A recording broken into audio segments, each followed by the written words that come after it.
Nurul Mukaromah atau dikenal dengan nama Mumuk Gomez, baru saja dilamar sang kekasih, Eno Netra. Keduanya sudah berpacaran selama 5 tahun sebelum akhirnya memutuskan untuk ke jenjang yang lebih serius. Mumuk mengabarkan kabar pertunangannya dengan Eno di Instagramnya.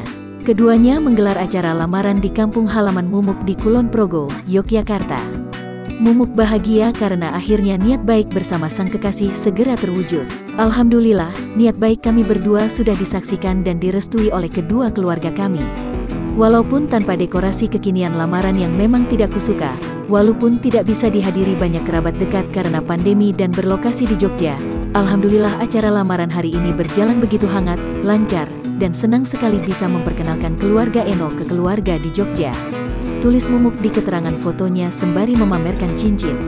Kabar pertunangan Mumuk dan Eno tersebut bahkan sampai diberitakan di media cetak alias masuk koran. Mumuk pun mengaku senang masuk koran walaupun kena minyak dikit, tulis Mumuk. Kekasih Mumuk diketahui seorang pengusaha. Eno memiliki bisnis kuliner yang diberi nama Baso Aci Mantan.